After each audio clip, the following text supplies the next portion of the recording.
Kami bahas rencana TPUA dan Roy Suryo melaporkan penyidik Bareskrim ke Kompolnas ini bersama para narasumber. Bergabung saat ini mantan tenaga ahli utama kantor staf Presiden Ali Mokhtar Ngabalin dan Wakil Ketua Tim Pembela Ulama dan Aktivis Azam Khan. Assalamualaikum semuanya dengan Tifal, apa kabar? Hei Tifal, Waalaikumsalam warahmatullahi wabarakatuh. Terima kasih sudah bergabung bersama kami. Bung Roy sudah mengadu ke Komnas HAM karena dugaan kriminalisasi, Bang Azam. Dan sekarang TPUA bareng dengan Bung Roy akan mengadu ke Kompolnas terhadap penyidik Bareskrim. Emang mau ngejar apa lagi sih, Bang Azam? Tidak ada yang dikejar, tentu ini kan masalah keadilan. Ya. Namanya keadilan itu ya sampai dimanapun, ya kan? Kita akan mencoba untuk membangun itu semua, gitu loh ya. Artinya sebenarnya itu semua, gitu loh ya, tempat yang harus kita datangi ya untuk mencari keadilan kita lakukan, gitu loh ya. Memang benar tim ya, saya katakan tim bukan Roy Suryo aja, tim gabungan kan lawyernya cukup banyak ya, itu akan juga mendatangi semua, gitu loh ya. Artinya bukan cuma tadi Komnas HAM yang sudah kita datangi, kita beritahukan gitu loh ya. Karena situasi ini terjadi begini. Termasuk juga Kompolnas gitu loh ya. Kita juga akan mencoba untuk mendatangi, memberitahukan soal itu. Bahkan pada tingkat mempertimbangkan untuk menggugat kembali di PN perdatanya. Jadi beberapa memang hari yang lalu kita sudah mendatangi Mabes Polri untuk mengajukan gelar perkara khusus ya sesuai Perkap Kapolri gitu ya, kan ada dua, itu gelar perkara biasa dan gelar perkara khusus, jadi diperbolehkan secara khusus kita mengajukan dan sudah diterima, bahkan semua sudah kita berikan ke Wasidik dan semua lah ya, tembusannya bahkan Presiden dan ya Kapolri gitu lah ya. Oke. Jadi saya butuh penegasan lagi. Jadi sesungguhnya yang Anda ingin adukan ke Kompolnas itu goalnya buat apa? Ya, tentang sebuah keadilan. Akan tetapi proses ini kan melalui tim nanti gabungannya. Jadi kan belum ke sana masih. Nah, tinggal menyusun.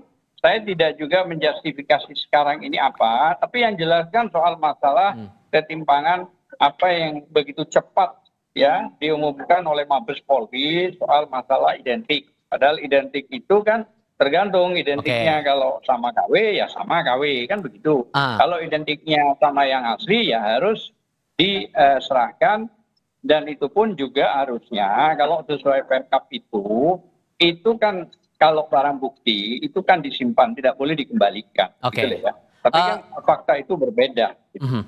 Bang Ngabalin, kalau menurut Anda niat untuk mengadukan ke Kompolnas dan Komnas HAM ini beralasan tidak menurut Anda?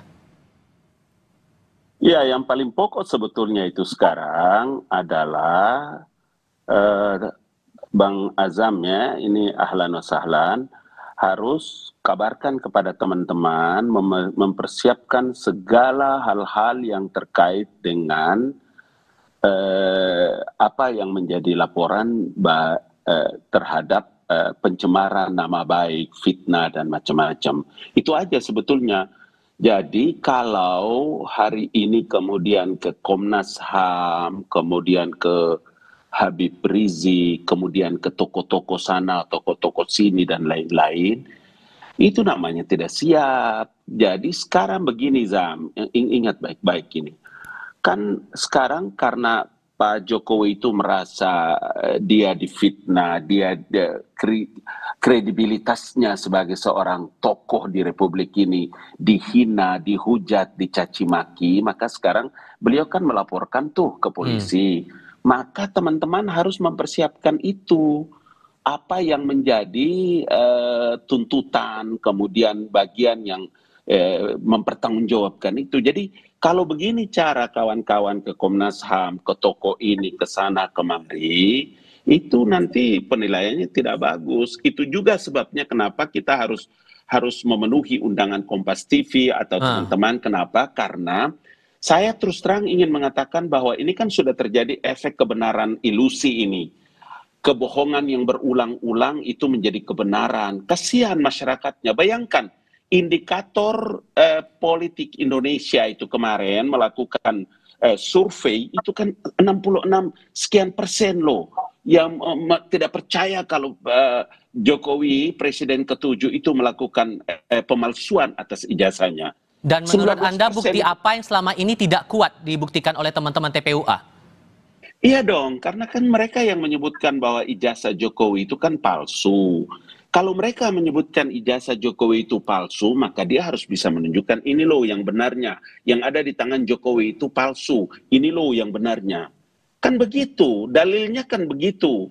Dia harus membuktikan, tidak perlu datang ke sana kemari ke Komnas HAM, membutuhkan international network, kemudian melakukan apa istilahnya itu digitalisasi untuk enggak penting. Saya itu begini loh bro, ingat ya, pada waktu saya caleg, ijazah SMA saya itu diragukan oleh KPU. Maka institusi yang mengeluarkan ijazah itulah yang bisa membenarkan. Maka saya ke Makassar, ke Madrasah Muallimin Muhammadiyah di Makassar untuk bisa mendapatkan tanda tangan dan macam-macam. Ya. Sekarang UGM sudah mengeluarkan, sudah memberikan klarifikasi. UGM telah menyatakan itu semua. Apalagi? Nah, Itulah yang saya selalu bilang, masa sih isu ijazah palsu ini kok begini panjang sih, hampir 10 tahun, 10 tahun deh.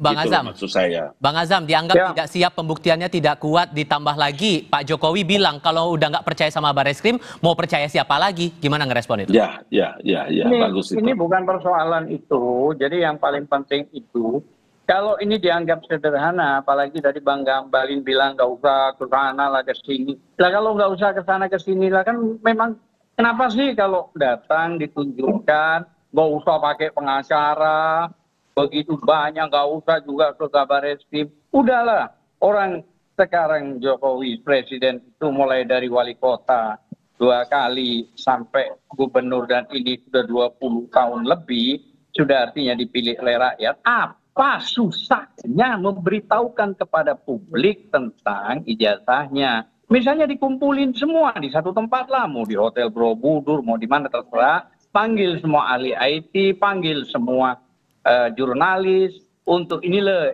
ijazah saya, inilah wisuda saya, inilah ini, silakan difoto, dijelaskan, artinya komplit lah, sehingga kami merasa senang kalau kami memiliki presiden yang jelas, sehingga yang selama ini misalnya dianggap ada publikasi yang miring, peringatkan saja, gitu loh ya, jangan sudah ada korban 2. Nah ini kan Bang Ngabalin juga harus tahu, ada Bang Tri sama Gus Nur yang ditahan, itu di dalam sidang tahun 2002 tidak ada penunjukan ijazah yang asli. Hanya yang ditunjukkan itu adalah fotokopi. Fotokopi itu tidak boleh di dalam undang-undang dan KUHP, itu loh ya.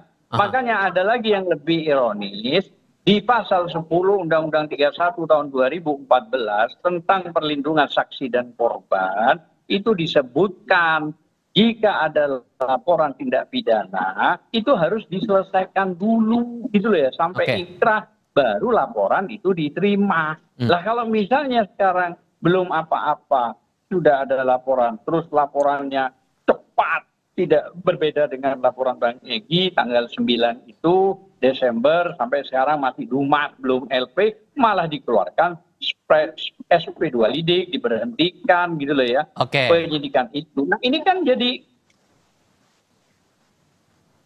dioperasi kanker. Nah harusnya tunggu selesaikan proses, diperiksa gitu loh ya. Makanya sekali lagi saya katakan, kalau tidak mau gaduh, sebenarnya dari dulu kalau Pak Jokowi terbuka. Bang Ngabalin. Jadi begini, diminta tetap untuk ditunjukkan ijazah asli itu Bang Ngabalin. Begini. Institusi negara itu namanya KPU. KPU di tingkat kota Solo, KPU di Provinsi DKI Jakarta, KPU di pusat. Itu institusi negara loh. Untuk bisa orang menjadi calon wali kota, calon gubernur, calon presiden itu verifikasinya KPU. TPU apa itu? Tim pembela apa itu? Itu apa? Institusi apa? Kenapa justru kalian yang begitu terasa seperti hakim di atas segala hakim di Republik ini untuk menentukan sah tidaknya satu? Itu bagaimana itu Zam? Please, tolong Bagaimana bisa? Apa itu? Tim apa itu? Kenapa begitu? Gini. Kami Jadi ini masyarakat coba lihat biasa. dulu Sam, dengar dulu. Tadi waktu antum ngomong anak dengar, sekarang anak ngomong. Maksud saya begini bos, sekarang ini pemerintahan baru, saya itu dengar langsung dari Presiden Joko Widodo pada waktu itu bahwa ya dengar langsung, karena kan ini sebentar lagi saya selesai. Mungkin saya selesai, sudah selesai. Terus kalau Presiden Jokowinya sudah selesai, masih terus dituntut soal ijazah. Mau ada apa? Apa karena anaknya ini sekarang wakil presiden kemudian akan siap-siap juga nanti sana ijazah sini, iyalah oke lah nggak apa-apa. Diam-diam pada waktu itu Jokowi nggak ini. Begitu berhenti jadi presiden masih juga. Hey, apa ini? Ada urusan apa ini sebetulnya? Apa karena target-target 2029 masih jauh kan? Masih jauh. Please, nggak usah dulu masuk ke wilayah. Aduh, sayang sekali deh. Sehingga kesian rakyatnya, Pak. Rakyatnya kesian. Waktu kita begitu habis banyak. Berkali-kali saya bilang, duit berapa banyak sudah habis itu, bro. Akhi, al-afu minnat. Maka Bang Azam, caci makian tidak berhenti kepada sosok Joko Widodo itu. Bang Azam, gitu kalau begitu singkat saja yang Anda harapkan tindak lanjut seperti apa dari Kompolnas kalau begitu? Singkat saja. Ya. Oke, yang pertama gini, bahwa pejabat negara ya sesuai Kepres 30 diangkat ya menjadi dewas dana tara ya, 11 triliun kurang lebih ya. Dan itu sesuai putusan MK 105 dalam kurung 22 PUU 22 tahun 2024 bahwa boleh dikritik pejabat negara, pemerintah maupun korporasi dan kelompok orang. Artinya apa? Artinya memang tidak ada yang pantas untuk dilaporkan karena dia masih pejabat negara, digaji negara cukup besar gitu ya. Nah, kalau soal masalah Kompolnas kan belum, masih dalam proses. Nah, kami ini menunggu tim lah. Intinya semua stakeholder ini kami akan datangi, kami akan mintain pelindungan pendapat dan sekaligus pemberitahuan gitu loh ya. Nah, makanya dari awal kalau Bang Ngabalin tadi mengatakan sudah dari KPU mulai Solo dan sekarang, ya kalau sudah itu sebenarnya kan permintaan kami itu sederhana. Kalau sudah ada begitu kenapa sih nggak mau ditunjukin, itu doang. Sudah, kami tangkap poin dari situ.